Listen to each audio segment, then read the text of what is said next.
Bem-vindos a mais uma análise aprofundada.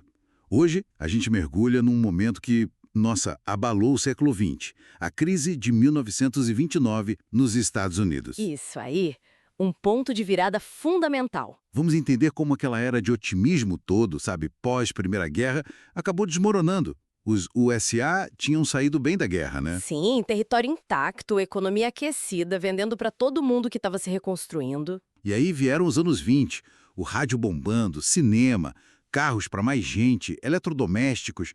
Parecia uma festa, né? Exato. Foi a época do chamado American Way of Life. O consumo virou quase, sei lá, um ato patriótico, divulgado em todo lugar. Cinema, rádio, jornais. Mas é importante dizer, né?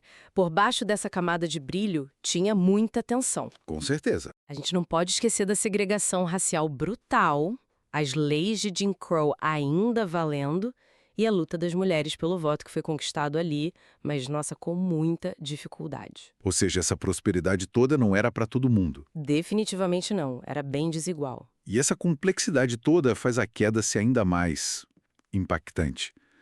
Como é que essa euforia toda, esse clima de jazz, acabou assim de repente? Pois é, aí a gente chega no ponto crítico. A Quinta-feira Negra, 24 de outubro de 1929, o dia em que tudo começou a ruir. Nossa, a cena em Wall Street nesse dia deve ter sido assustadora. Um pânico generalizado. Gente vendo a poupança de uma vida evaporar em horas. Enquanto as ações despencavam, Sim, tem aquela imagem famosa, né, do investidor tentando vender o carro de luxo por US$ 100 na rua. Virou um símbolo dessa ruína súbita. é forte mesmo. Mas, para quem está ouvindo e talvez não seja tão familiarizado, o que são essas ações que caíram tanto? Olha, de forma bem simples, ações são como se fossem pedacinhos de uma empresa, tá? Ok, pequenas partes. Isso.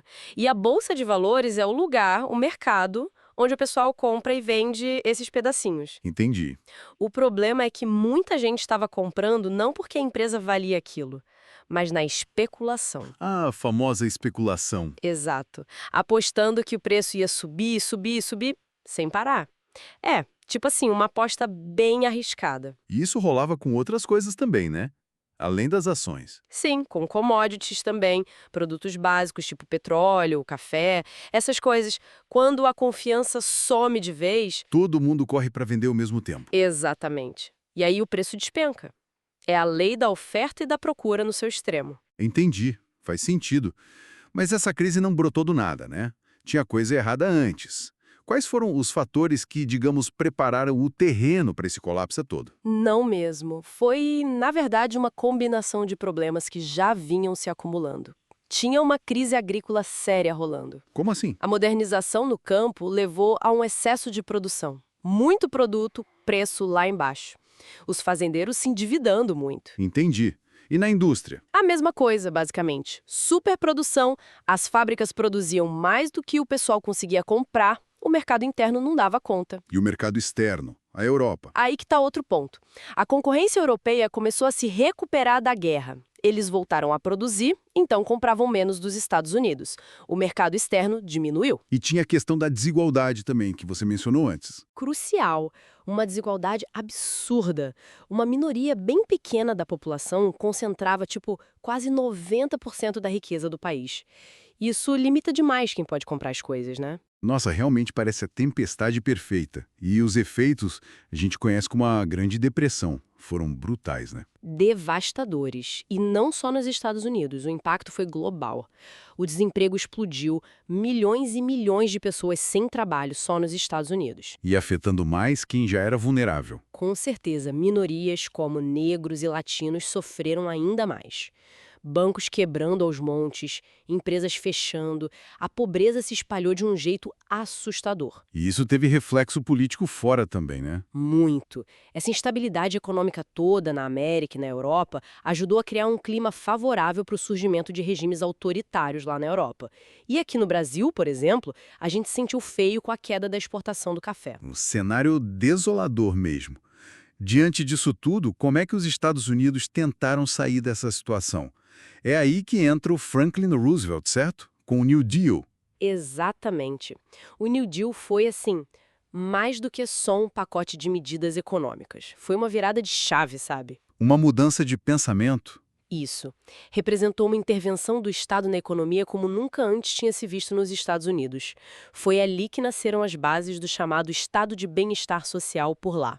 O objetivo era claro: recuperar a economia e, principalmente, criar emprego. E como fizeram isso na prática? Quais foram as ações?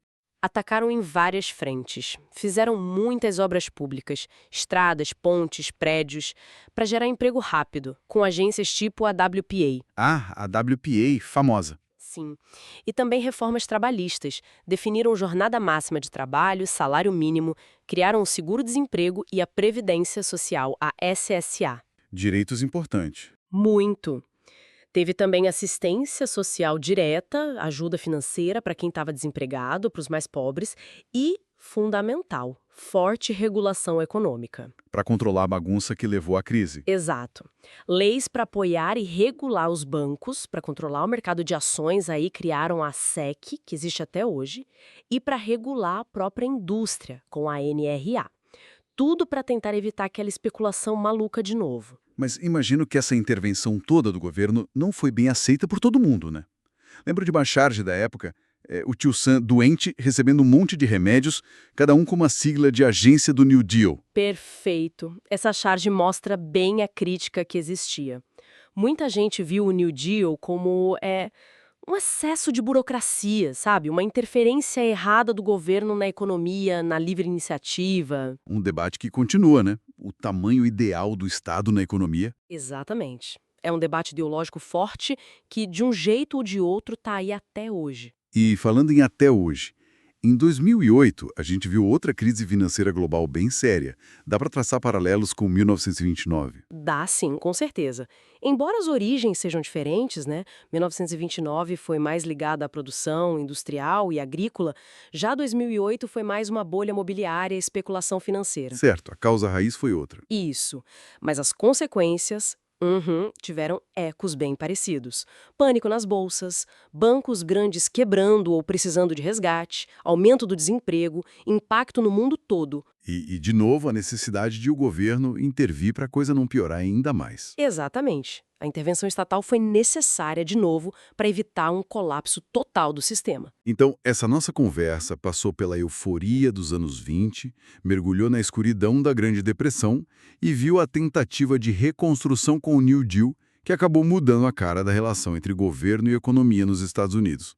E nos deixa, acho, com uma reflexão importante no final. As crises de 1929 e 2008, mesmo sendo diferentes, levantam a mesma questão de fundo.